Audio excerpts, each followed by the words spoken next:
நம்முடைய பிதாவாகிய தேவனாலும் ஆண்டவராகிய இயேசு கிறிஸ்துவினாலும் உங்கள் அனைவருக்கும் கிருபையும் சமாதானம் உண்டாவதாக. இந்த நாளிலே நாம் பார்க்க இருப்பது ஆண்டவராகிய இயேசு கிறிஸ்து சிலுவையிலே 7 வார்த்தைகளை மொழிந்தார். அதில் இப்பொழுது நாம் பார்க்க பொழுது 6வது வார்த்தை. இந்த 6வது வார்த்தை யோவான் எழுதின சுவிசேஷம் 19வது அதிகாரம் 30வது வசனத்தில் இயேசு காடியை வாங்கின பின்பு முடிந்தது என்று சொல்லி தலை சாய்த்து ஆவியை ஒப்பு கொடுத்தார்.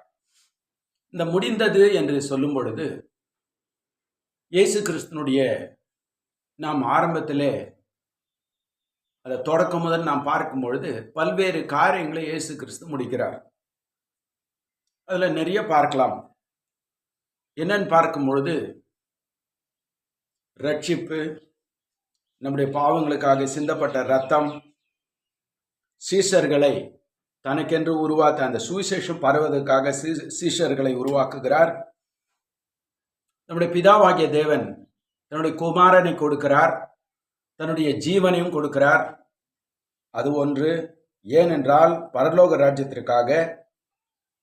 இன்னொன்று பார்த்தோமானால் ஆண்டவராகிய இயேசு கிறிஸ்து அவர்தான் வழியும் சத்தியம் ஜீவனுமாக இருக்கிறேன் என்றது அங்கே உறுதிப்பட சொல்கிறார். அது மட்டுமல்ல, தன்னுடைய வாழ்க்கையில் என்னென்ன செய்ய வேண்டுமோ அதெல்லாம் அந்த சுவிசேஷத்தை முடிக்கிறார். இன்னொன்று நாம் பார்க்கும் பொழுது பாவத்தையும் அந்த மரணத்தையும் அதில் வெற்றி பெறுகிறார். அது மட்டுமல்ல, புதிய உடன்படிக்கையை இயேசு கிறிஸ்து வந்த பின்னு நடக்குது. இது போன்று நம்ம பல்வேறு காரியத்தை ஆண்டவராகிய இயேசு கிறிஸ்து தாம் அந்த சிலுவையிலே அறந்த போது என்னென்ன முடித்தார் என்று நாம் பார்க்கிறோம்.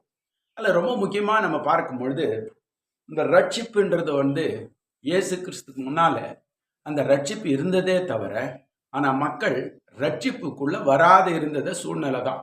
ஏனென்றால் நீங்கள் உங்களுடைய அனுபவத்தில் பல்வேறு காரியங்களை நீங்கள் பார்க்குறீங்க. ஏனென்றால் ஆதாம் செய்த பாவம், அப்போ கொடுத்த பலி, அப்போ கொடுத்த ரத்தம், இயேசு கிறிஸ்து அதை சிந்தின பிறகுதான் அதற்கு ஒரு நல்ல ஒரு தீர்வோ முடிவோ கிடைக்கிறது. இதை நம்ம பார்க்கும் பொழுது எபேசியர் எழுதின அந்த நிருபத்திலே பார்க்கிறோம். 2வது அதிகாரம் 5வது வசனத்திலிருந்து நம்ம சில இதை பார்க்கும் பொழுது, அக்கிரமங்களிலே மரித்தவர்களாய் இருந்த நம்மை கிறிஸ்துவுடனே கூட உயிர்ப்பித்தார், கிருபையினாலே ரட்சிக்கப்பட்டீர்கள். கிறிஸ்து இயேசுவுக்குள் அவர் நம்மிடத்தில் வைத்த தயவினாலே தம்முடைய கிருபையின் மகா மேன்மையான ஐஸ்வர்யத்தை வருங்காலங்களில் விளங்கவும் செய்யத்தக்கதாக கிறிஸ்து இயேசுவுக்குள் நம்மை அவரோடு கூட எழுப்பி உன்னதங்களிலே அவரோடு கூட உட்காரம் செய்தார். கிருபையினாலே விசுவாசத்தை கொண்டு ரட்சிக்கப்பட்டீர்கள். இது உங்களால் உண்டானதல்ல, இது தேவனுடைய ஈவு. இந்த கிருபை என்பது இயேசு கிறிஸ்து வந்த பிறகுதான் அந்த கிரேஸ் அப்படின்னு சொல்றோம். ஆண்டவராக இயேசு கிறிஸ்துடைய கிருபை. இந்த கிருபையினால தான் நமக்கு அந்த ரட்சிப்பு கிடைக்குது. இந்த ரட்சிப்பினாலே தான் இந்த நாளில் ரட்சிக்கப்பட்டாதான் பரலோகம் என்ற சூழ்நிலை இருக்குது. ஒருவர் நன்மை எடுக்கணும், நம்ம எடுக்கிறோம். இயேசு கிறிஸ்து அதெல்லாம் முடிக்கிறார். நீங்கள் அந்த இயேசு அந்த காட்டிக்கப்பட அந்த ராத்திரியில் நீங்கள் பார்த்தீங்கன்னா பல்வேறு காரியங்கள் நடக்குது. ஒரு நிகழ்வு தான் இந்த அற்பம் பிடித்ததிலும் அந்த திராட்சை ரசமும். அந்த அறிகுறி உங்களுக்கு தெரியும்.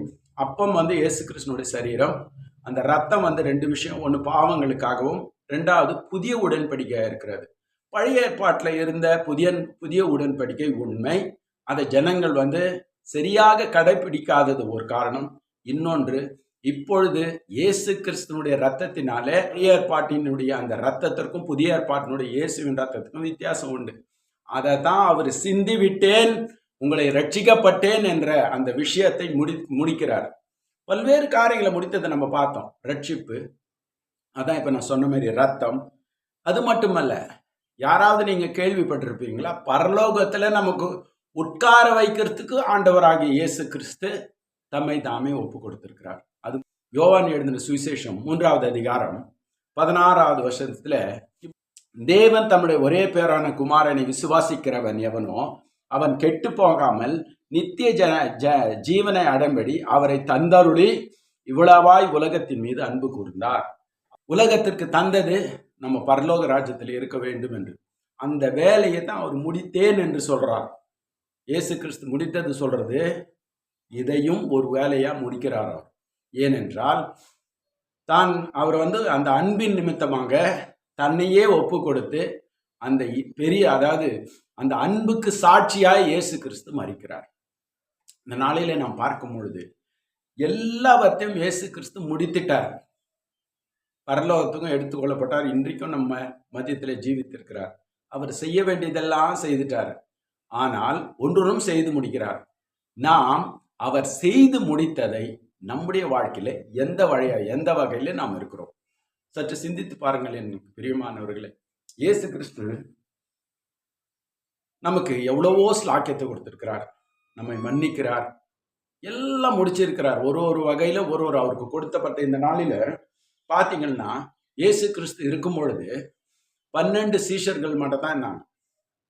ஆனால் அந்த சுவிசேஷத்தை அவர் பரப்பி 12 சீஷர்கள் மூலமாக உலகம் முழுவதும் இந்த நாளிலே சுவிசேஷம் பரவி கொண்டிருக்கிறது.